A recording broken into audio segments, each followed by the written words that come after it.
Welcome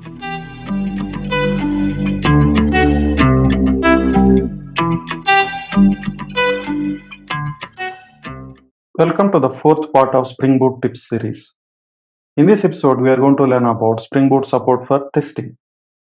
We are going to learn how to write unit tests, slice tests, and integration tests. Usually, these are the type of tests we write for our applications. We write unit tests, integration tests, end-to-end tests, and performance tests. But in this video, we are going to talk about only unit test and integration tests. If we take a look at this typical three-tier architecture, we have web layer, and we have business logic layer, and we have repository layer. The web layer handles the web request and delegates the execution of actual business logic to this business logic layer. And business logic layer might depend on this repository layer to talk to the database to fetch data from the database or persist the information into the database.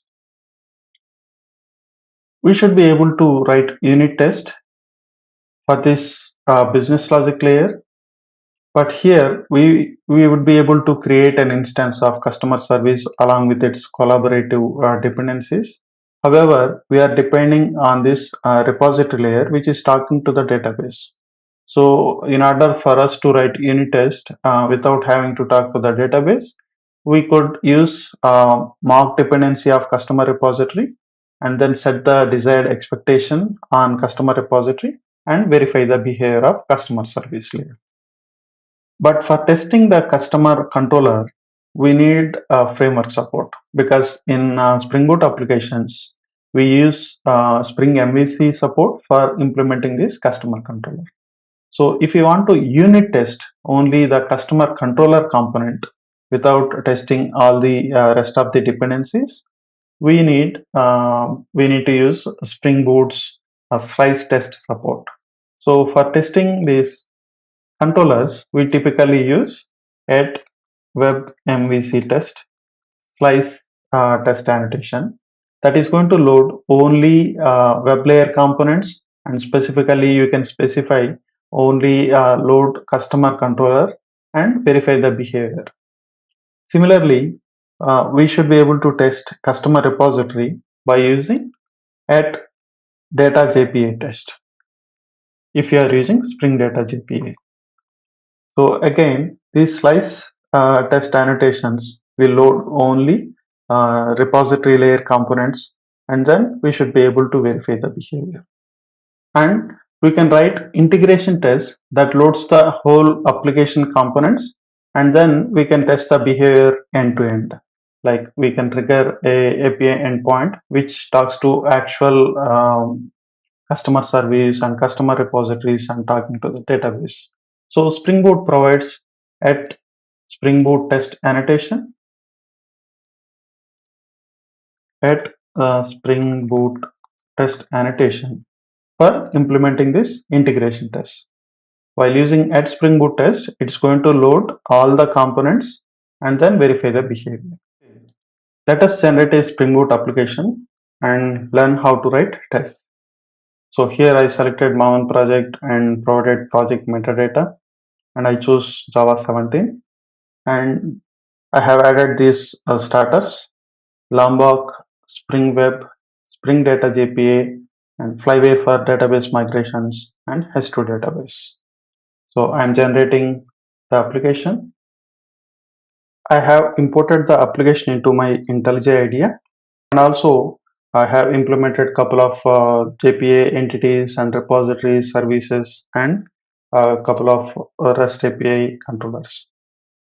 So here under domain package, we have customer JPA entity, which is having a primary key of type sequence, and there are a couple of other properties as well.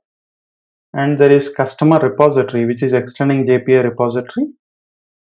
And we have customer service, which is depending on customer repository and has only one get all customers method, which is nothing but simply returning all the customers from database. And again, we have another JPA entity called product, which is again having a primary key of type sequence. And there are few other properties, among which there is a disabled property to indicate whether this product is enabled or disabled. We have product repository, which is nothing but a Spring Data JPA repository, and we have product service, which is again has a dependency on product repository, and we are using constructor injection over here. And we have get all products, where we are fetching all the products from the database and then filtering out disabled ones and returning only active products. I know we should be able to fetch directly only active products from the database so that we don't have to do this in our Java code. But I'm trying to simulate, okay, we have a little bit of business logic in our service layer so that we can write tests and verify the behavior. And And then we have this REST package under which we have customer controller. Again, it is using customer service, and we have one get slash API slash customers endpoint, which is returning all the customers. And we have another product controller, and we have get slash API slash products endpoint, which is returning all the products. Essentially, it is going to return all the active products. And when you check in SRC main resources, we have DB and migration folders.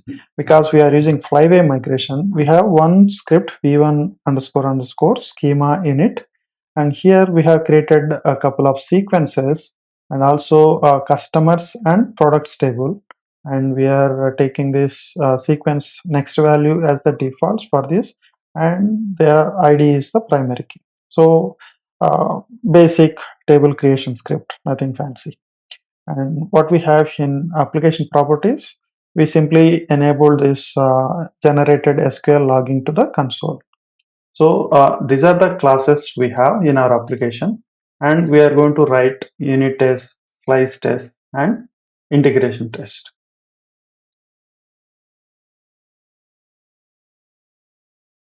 Okay, let us start writing unit tests. In our application, we don't have much of a business logic, but if we take a look at this product service get all products method, we can consider this as a business logic where we are fetching all the products and then filtering out disabled ones and returning only active products. So let us start writing a unit test for product service. I have created a product service test. It is going to be a unit test for product service. I am creating an instance of product service. Usually, while writing tests, it is good approach to instantiate the subject and the test under setup method so that each test will get a new product service instance. So here, in order to create product service instance, I need a product repository instance as well. But product repository is a Spring Data JPA repository, and I don't want to talk to database for my unit test. So I'm going to create a product repository as a mock instance. So first I'm going to define, we have a private product repository,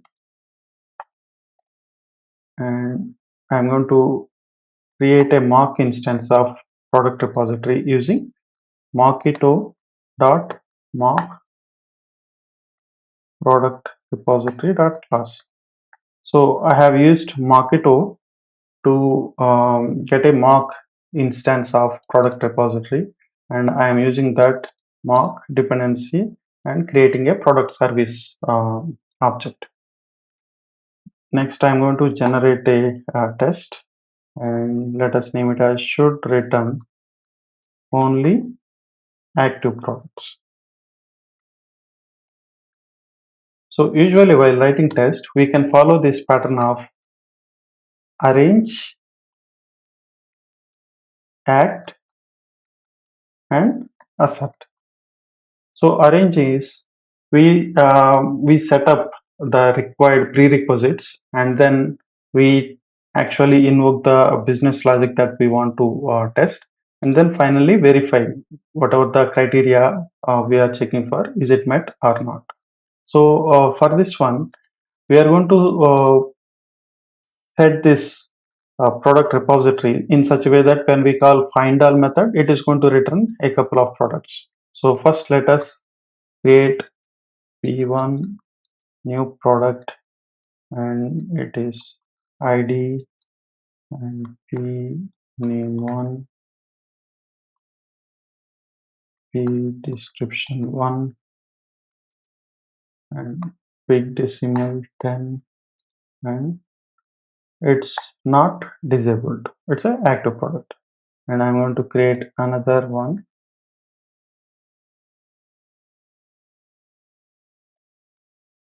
it's a disabled one. So we have these two products, but I need to set up this product repository mock in such a way that when I call find all, it should return these two products. So here I'm going to use bdd mockito dot given product repository dot find all will return list of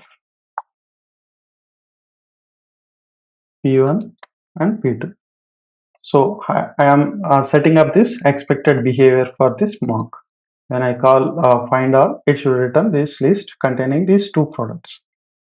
So here act, what is the behavior that we are trying to test? We are trying to test product service dot get all products.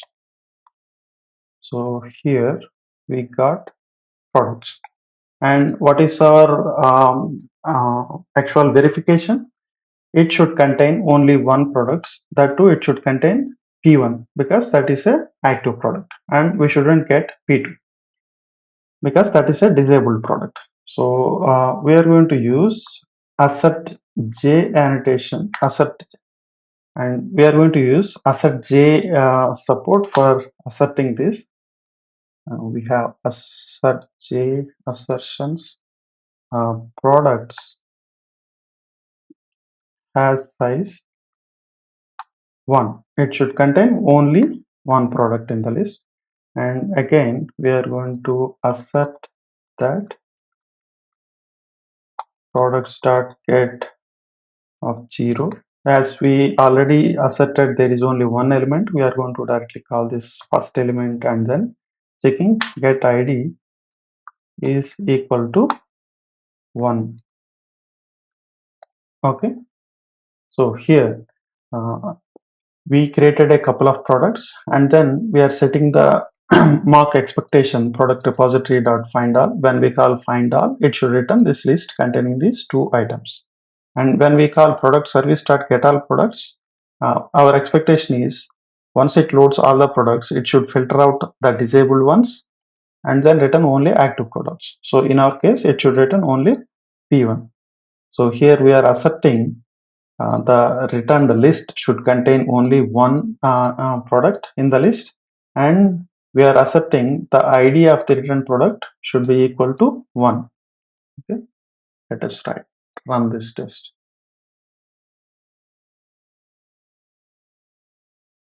So it is passing. Cool. So it is behaving as expected. So the very same test we can write in a different way using JUnit 5 extension, Mockito extension. So here we can use extends with Mockito extension class, and here like this we don't have to create these mocks and then inject that mock and create this product service manually.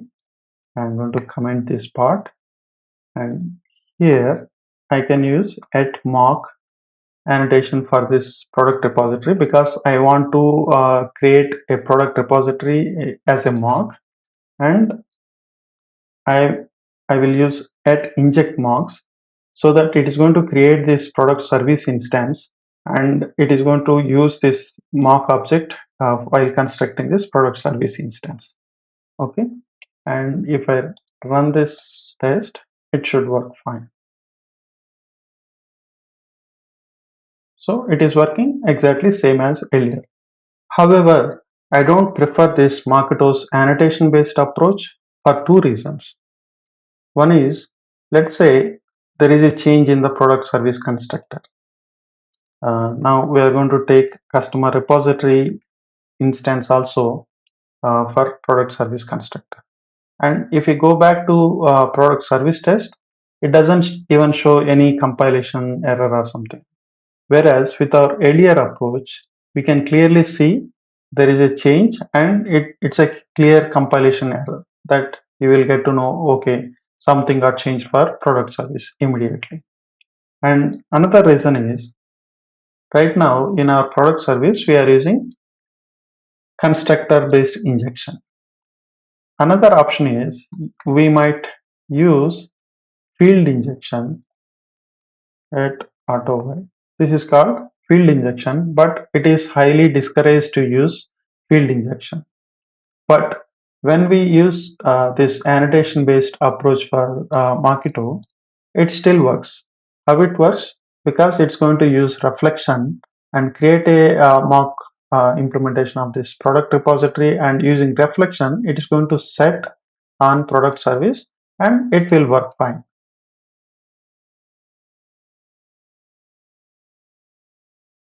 Okay. Whereas if we are following this approach where we manually create and then create the instance of product service. So here you will clearly get to know that okay, there is no way we can cross this product service product repository for product service using this field injection. Okay, so this is a bad practice, and if you follow this approach of manually creating a mock and then injecting it instead of using mock annotations, you will clearly get to know that okay, now I cannot pass this product repository for product service. So that is why I prefer to use this approach over annotation based approach.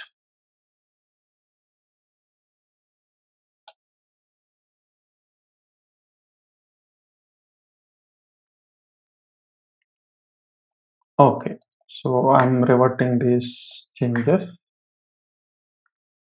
Cool. Let us run it one more time and make sure it is still working. Cool.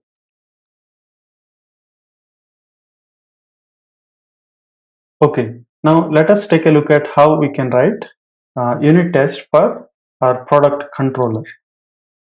So as I described earlier, Spring Boot provides this support for unit testing web player components like controllers using a slice test annotation at web MVC test. Let us create a test for product controller.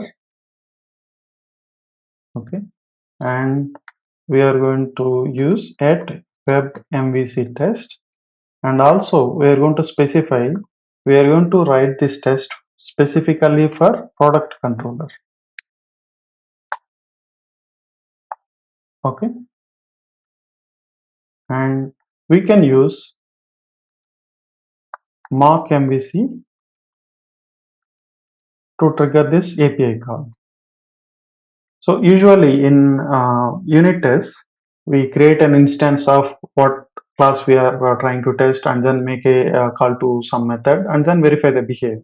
But here in our controller, we don't usually test it like that because ideally we will be making an API call to this API endpoint, and Spring Boot is going to take care of calling this handler method and performing whatever the business logic we need. So we shouldn't be creating a product controller instance and then calling this get all products method. Instead, we can use that mock MVC object and make an API call to this endpoint, which internally takes care of calling this handler method. Okay. Now going back to this product controller test, how we can write the test should return active products. Okay.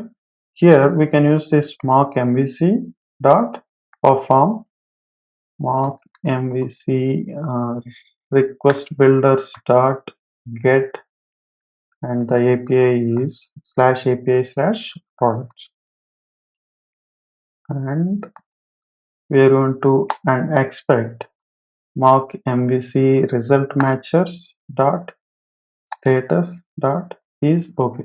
So right now we are simply asserting the HTTP status code. We are not asserting any other response content or anything like that. But let us use the static imports.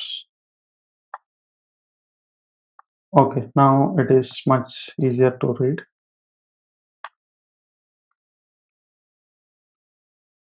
But before running this, if we run it right now, it's going to fail saying that it doesn't have this dependency of product service.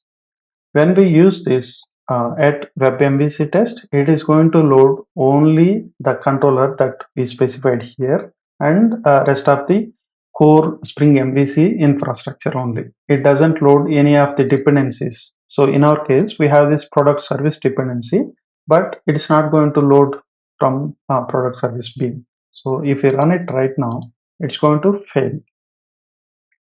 So it says product service bean is not defined and consider defining a bean of this one. So what we usually do, we create a mock bean.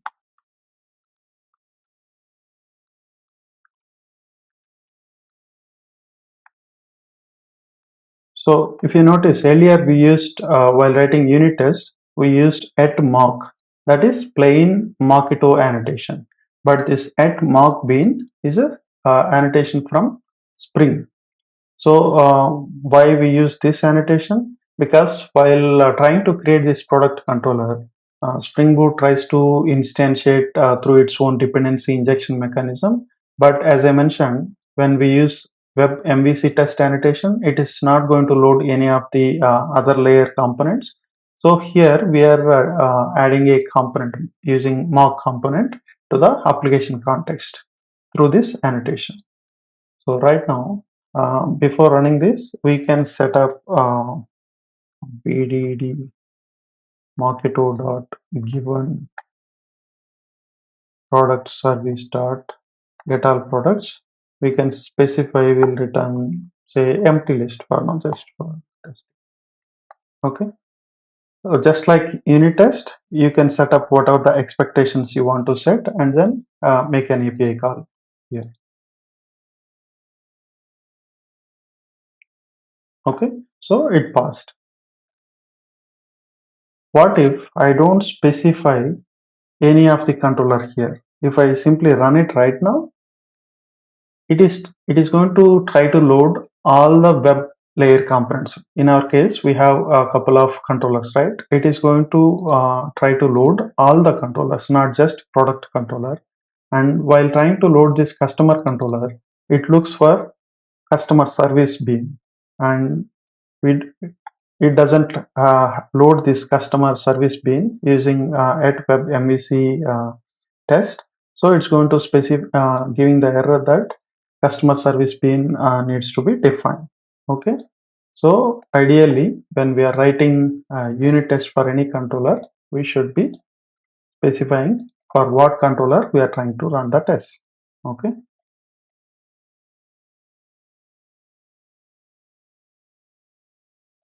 Okay. So this is how you can write unit test for your controllers.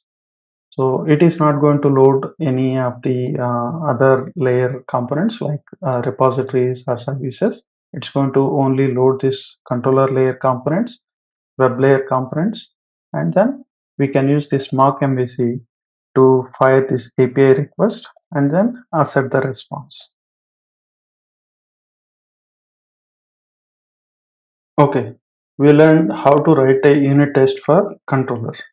And now let us take a look at how we can write a unit test for our repository. So here we have this product repository, which is simply extending JPA repository. So here we are using Spring Data JPA. One thing to note is when we are writing our repositories, we are extending JPA repository and inheriting all the CRUD operations that it provides.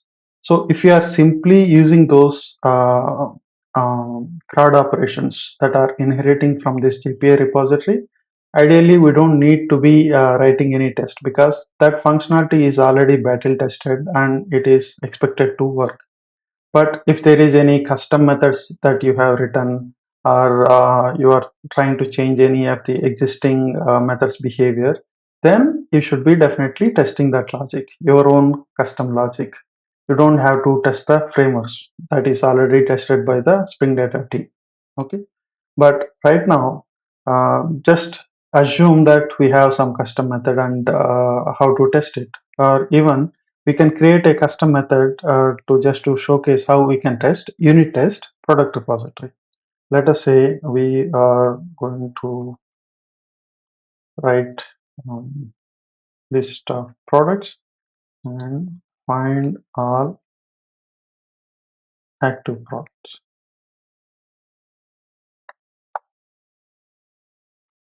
So we are simply adding a custom method and we are adding this JPQL query.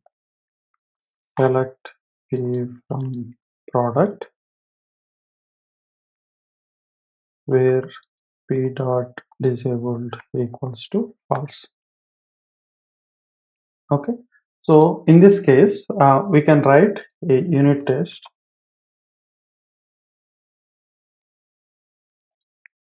Again, just like we have this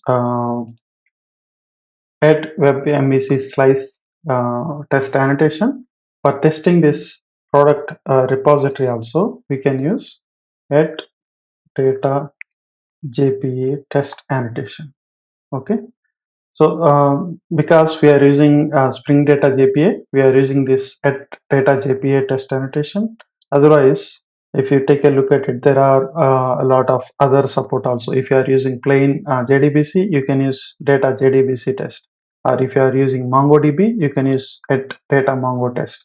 So like that, depending on the persistence mechanism you are using, you can choose what annotation you want to use. So once we have this, we can auto wire private product repository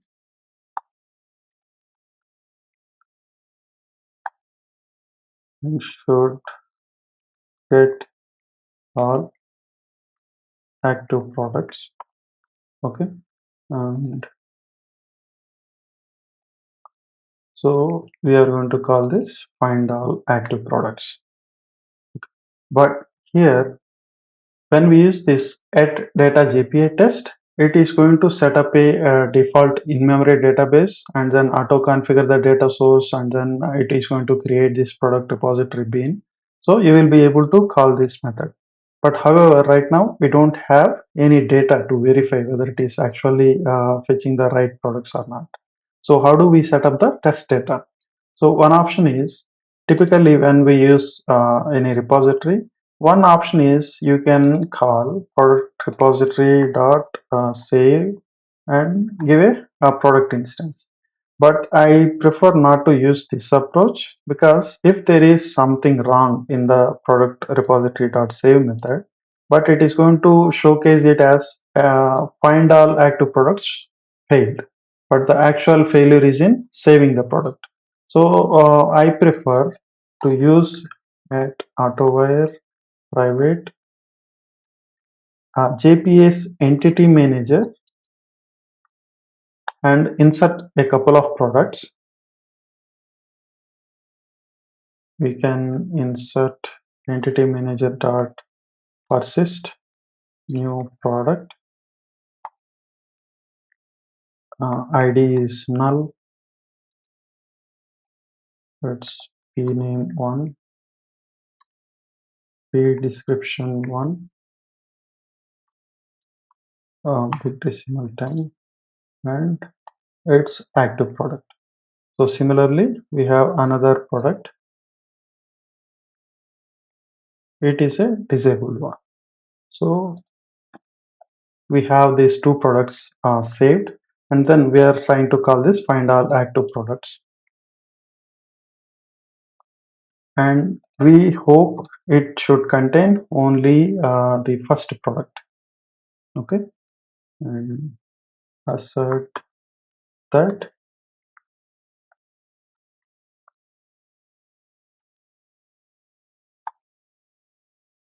has size 1, and also assert that products dot get 0 dot get name is equals to, it should be this product. So here the first product, it's a active product, and the second one is a disabled product. So we expect it to contain only one product, and that too this first product. So we are asserting just the name for now. And let us run.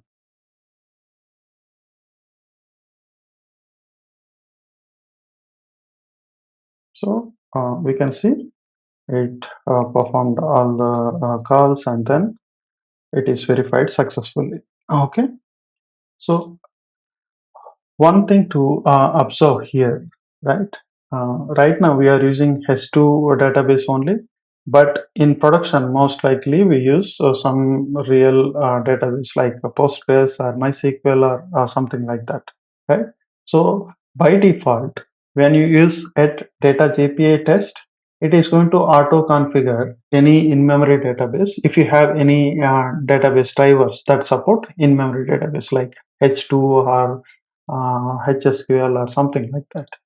But this is not the recommended approach. Instead, we should be writing the test that talks to the same type of database that we are going to use in our production. Let us say if you are using Postgres, we should be writing tests testing against the same type of PostgreSQL database.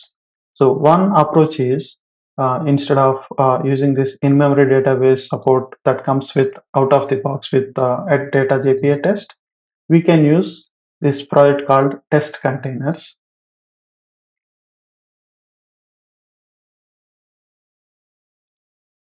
So there is this test containers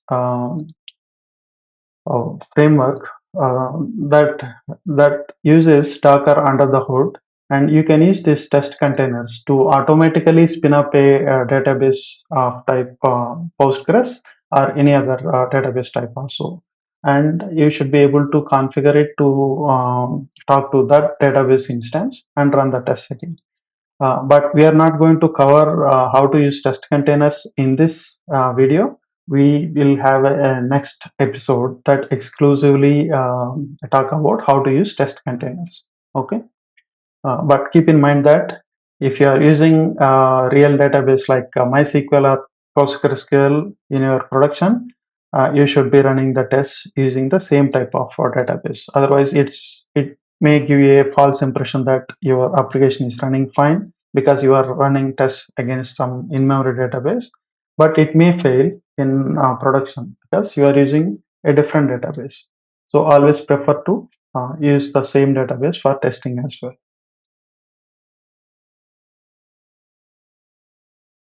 So we have learned how to write unit test for our business logic layer, and we have written test for our repository. We have written a unit test for our controller as well. So here we have tested this part, and we have tested this part, and we have tested this part as part of our unit testing. Now let us take a look at how do we integration test this entire flow using our integration test support. Okay.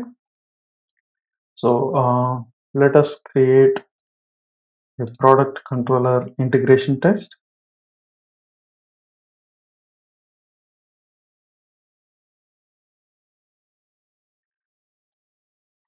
So for this integration test, instead of using at web MVC slice test, we should be using at SpringBoot test. And we are going to specify web environment is a random port. Why?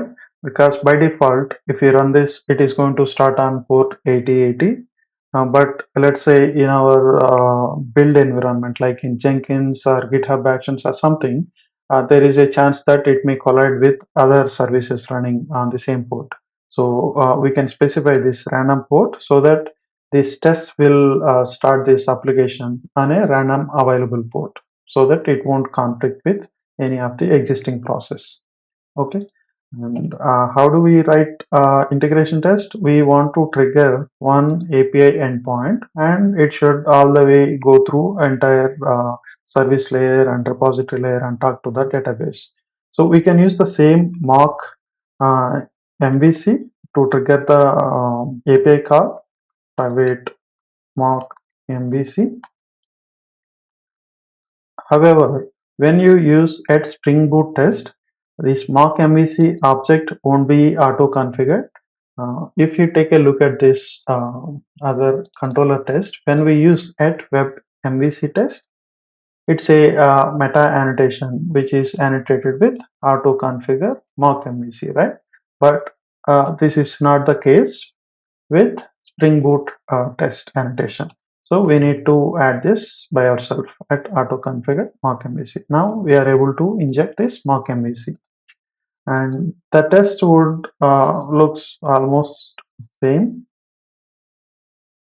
So I'm going to copy paste over here, and we don't have any mocks. It is going to talk to the real instance of product service and product repository and all those. Okay. Okay, let me run the test. So right now we don't have any data, and so it is going to just query the database and return, and the status is okay. So it is working fine.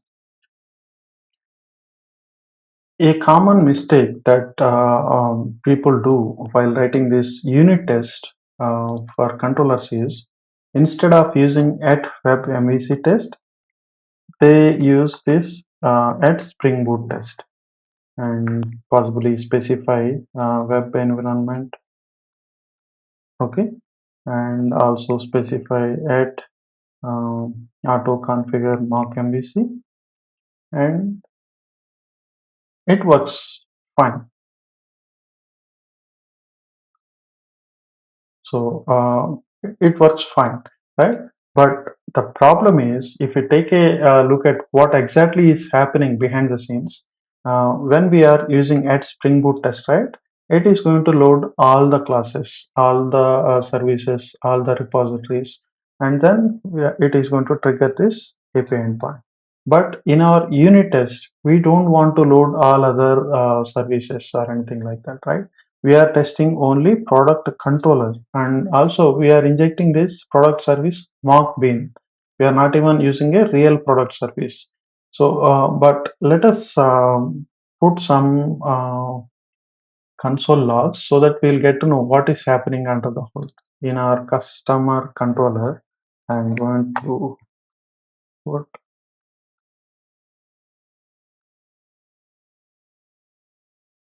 a console log statement of what constructor it called, and again same in customer service, and also in product service,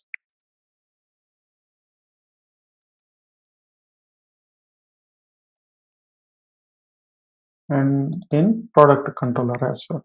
Okay. Okay, and now if I run this product controller test, which is supposed to be a unit test, and it shouldn't load any unnecessary components, but here if you take a look at it, it is loading customer controller as well, and it is loading customer service as well, and also it load a product repository and customer repository as well, because they are interfaces and we are not seeing those constructors, but they are loading automatically. Whereas if we use only at web MVC test and specifying this controller, and if you run, you can see only customer this product controller only gets loaded. No other components are loaded. So this is going to significantly improve the performance of this running test. Instead of using at Spring Boot test for unit testing controller, you should be using this at WebMVC slice test. Otherwise, we are going to end up loading all unnecessary other beans. So make sure that you are using the right annotation for your unit tests. We have covered how to unit test our controllers and how to unit test our business logic layer and how to test our repository layer. And also we have looked at how to integration test this end-to-end flow also. One thing we have not covered in depth is how to test using the same type of database.